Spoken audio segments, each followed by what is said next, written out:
I used to sit on the edge of my bed, staring at the chipped paint on the wall, wondering why I never felt like I belonged. Not in the house, not in the family, not even in my own skin. My name is Kali. I was adopted when I was 4 years old, but I don't remember much of my life before that, just blurry snapshots, bright lights, a loud argument, then silence, then strangers, then a new home. Everyone always said I was lucky, that the Wilsons were such kind people to take me in, that I should count my blessings. But I've learned that sometimes what people say is kindness is just a prettier word for control. My adoptive parents, Linda and Greg Wilson, had two biological children, Tyler, who was 5 years older than me, and Jessica, 2 years older. They were the golden children, always smiling in family portraits, always praised at school. I remember one Christmas, I made a handmade ornament at school with glitter and macaroni noodles, excited to give it to Mom. I was 6. I handed it to her with a shy smile, and she looked at it like it was garbage. Oh, she said flatly, "That's messy. We'll put it in the back of the tree." Jessica had brought home a glittery star with her name on it. Mom kissed her on the forehead and put it right at the top. I learned that day that love was not evenly distributed in our house. Growing up, I was always the extra, the guest in the family photos, the one who never quite fit into their matching outfits or their inside jokes. If I spilled juice, it was a disaster. If Jessica spilled juice, it was a cute accident. Greg, my adoptive father, was quieter than Linda. He didn't yell much, but he didn't comfort me either. He nod or grunt when I walked into a room. That was it. I sometimes wondered if he ever looked at me and forgot I was adopted. If for 1 second he imagined me as his own. But if he did, he never showed it. By the time I was 9, I figured out the rules. Stay quiet, stay small, don't make waves. Praise was rare, and affection was even rarer. Birthdays were particularly hard. Every year, Jessica and Tyler got big parties with themes and cake and friends and decorations. My birthday was always a quiet dinner at home if they remembered it all. Once, they gave me a half-used gift card and said, "You like books, right?" As if remembering my name was optional too. And school, that was my sanctuary. Teachers like me. I made a few friends. I got good grades. But the second I got home, the lightness I felt would vanish like a breath in winter. It was like I had to wear a different face in that house, one that didn't ask for too much.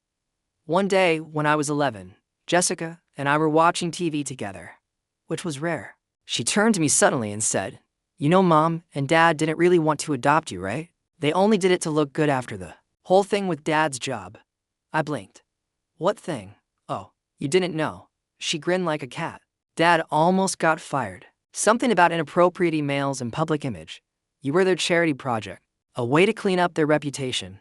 I wanted to believe she was just being cruel, but something in her voice, it sounded like she was proud of the fact. That night, I sat alone in my room, hugging my knees, replaying the word charity in my mind like a curse. Was I really just a PR move? Is that why the love always felt so transactional? I started noticing more, like how Linda introduced me to people. "This is Jessica, our dancer. And this is Tyler, our little genius. And this is Kali. She's adopted." Like that was the most interesting thing about me. Like it needed an asterisk every time. Things got worse in high school. Tyler left for college, and Jessica got more territorial, more spiteful. She'd accidentally ruined my clothes. Tell guys at school that I was adopted from some mental ward. Linda never defended me. In fact, she'd often say, "You must have done something to upset her." One time, Jessica told a group of her friends that I was probably born addicted to drugs, and that's why I was so emotional. They laughed. I locked myself in the bathroom for hours. No one came to check on me. But the moment Jessica cried about not getting the lead in the school play, Linda and Greg took her out for ice cream to cheer her up. I was invisible, unless I made a mistake. One mistake.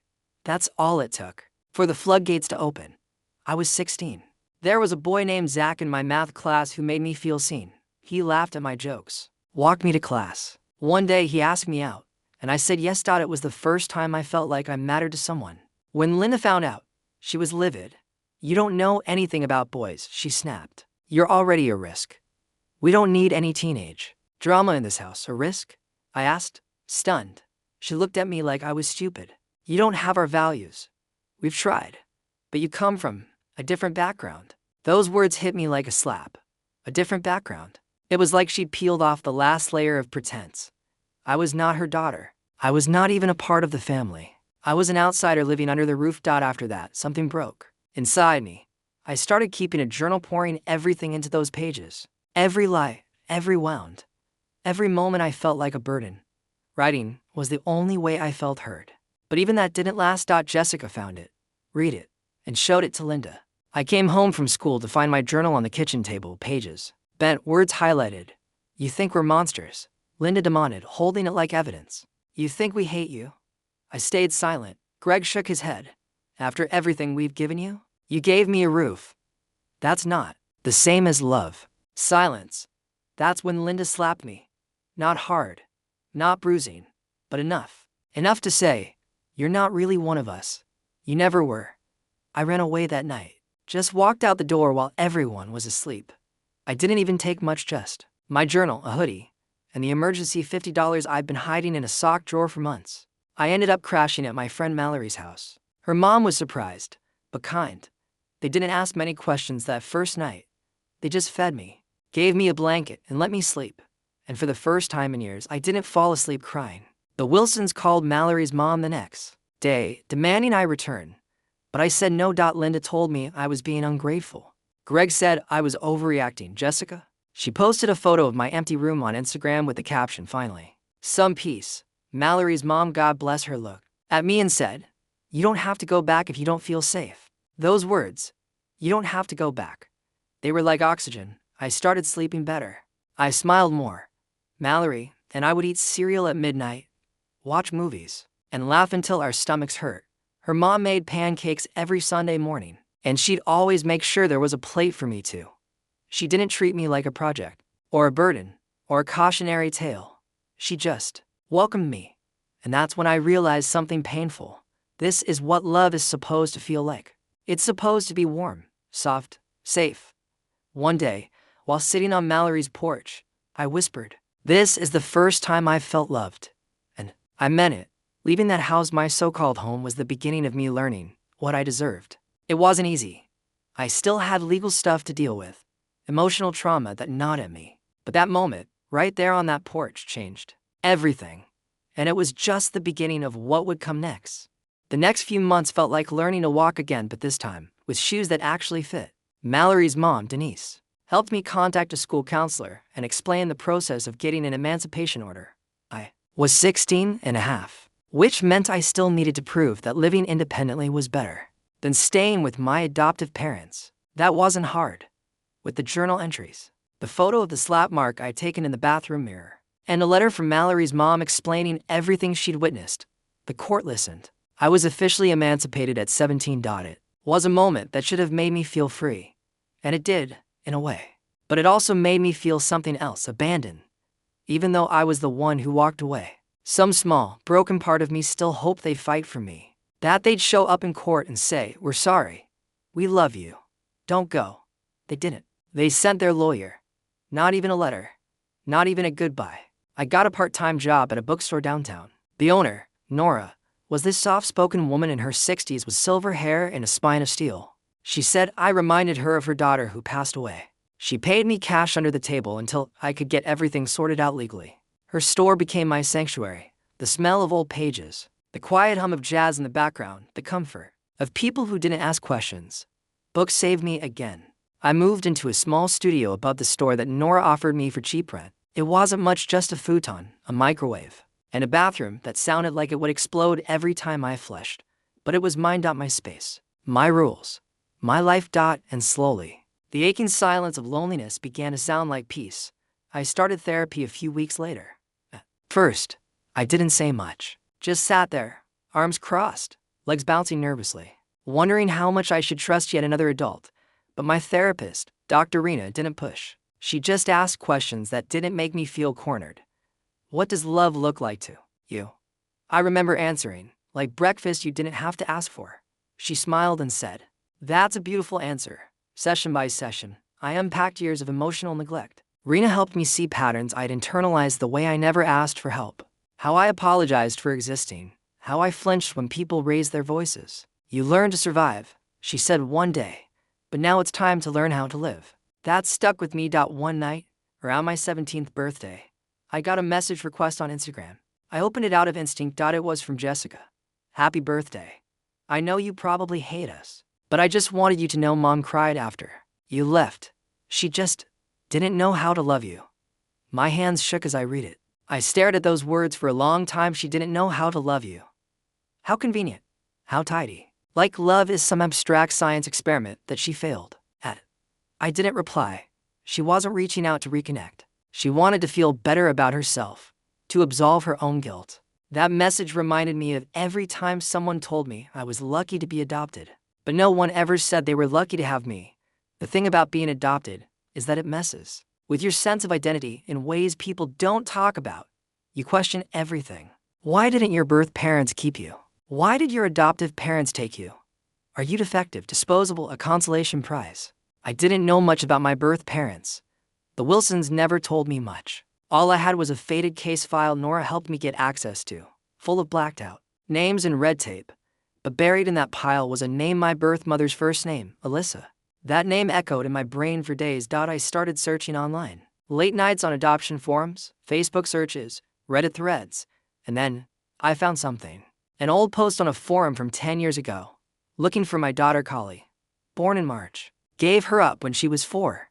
Her favorite toy was a purple stuffed bunny. I regret everything. If you're out there, I'm sorry. My heart stopped. Purple bunny. That was the one toy I remember clutching in the group home. It had to be her. I messaged her using a burner email account. I didn't want to use my real info just yet. I was scared, excited, numb. She replied 3 hours later. It was her. Alyssa. She had been 17 when she had me. Her parents kicked her out. She tried to raise me alone for 4 years, but drugs and poverty crushed her. The state took me away after a neighbor reported neglect. She'd gone to rehab a year later, but by then, the system had already sealed everything. I never stopped looking, she wrote. I thought about you every single day. I read that message over and over, like it was a lifeline. It didn't erase the pain, but it added something new. Context. We started talking every week. Voice calls turned into video chats. She had to other kids now, my half-siblings. A boy named Leo and a girl named Maisie. They were 5 and 7. They were adorable, loud and messy and full of life. And Alyssa, she was sober. She worked 2 jobs. She seemed tired but grounded. She cried the first time I called her mom. It slipped out accidentally, but it didn't feel wrong. After a few months, I decided to visit her in person.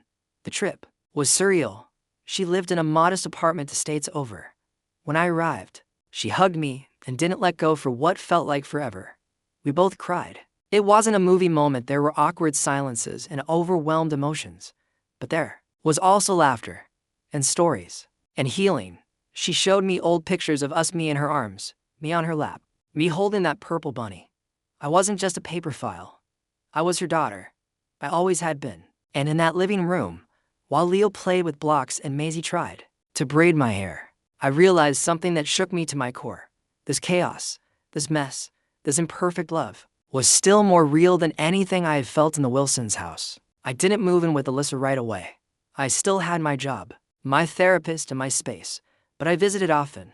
We rebuilt, brick by fragile brick. Some wounds never fully heal, but they stop bleeding. One afternoon, I told her everything. The Wilsons, the neglect, the journal, the slap. She cried. Not because she was surprised, but because she felt guilty for not protecting me. I gave you up so you'd have a better life, she whispered. But I gave you to people who treated you like you were never enough. We both cried that night, but the tears weren't just sadness. They were released. Then came something I never expected. A letter from Greg. It arrived at the bookstore, addressed to me by name. It was short, handwritten. No return address. Collie, I know you don't want to hear from us. I don't blame you. I just wanted to say I'm sorry. I didn't do enough. I should have spoken up more. I hope you're okay. Graduate was too little, too late, but it was something. And somehow, I didn't hate him. I pitied him because I was growing, healing, living, and they were still stuck in the same house, pretending they had a perfect family with a hollow core. By the time I turned 18, I was accepted into a local college. Nora helped me get scholarships. Mallory and I stayed best friends. Alyssa came to visit me on campus during move-in day. And when she left, she hugged me the same way she did the first time we reunited, like she'd never let go. If she had the choice, I remember watching her walk away that day, her shoulders straight, her kids holding her hands, and I thought, this is love. Not the kind you beg for.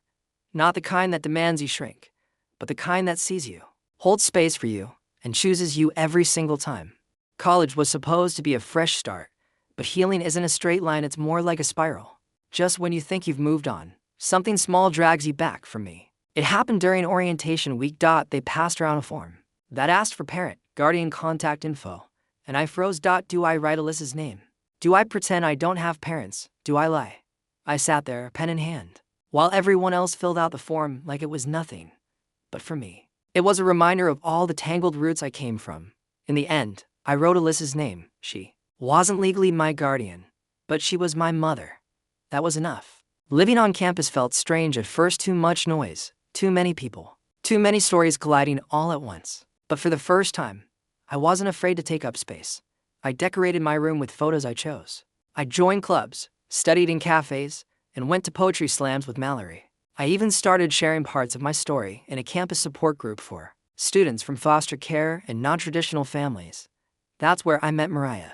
She was adopted but by a loving couple who were open about her origins and made her feel like she belonged. We came from opposite experiences, but we understood each other on a soul-deep level. Over late-night study sessions and spontaneous donut runs, we built a friendship that felt like family, the kind you choose.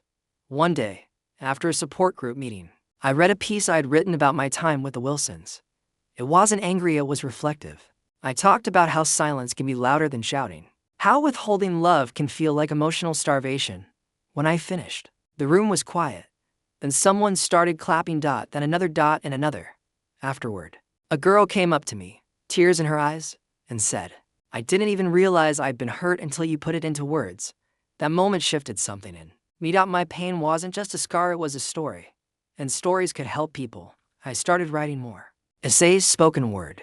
I even submitted a piece to the school literary journal called Back of the Tree, referencing the Christmas ornament story that never left my heart. It got published. The day it came out, I got an email from a professor asking if I'd considered joining an advanced creative writing seminar. I said yes without hesitation. For the first time, I wasn't just surviving, I was thriving.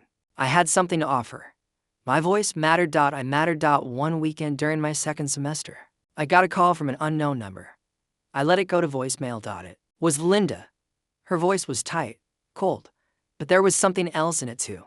Exhaustion. "Collie, I know you don't want to talk. I just thought you should know Greg passed away last night. Heart attack. He asked about you before. Well, before it happened. Just thought you'd want to know." I listened to that message 3 times. Then I cried.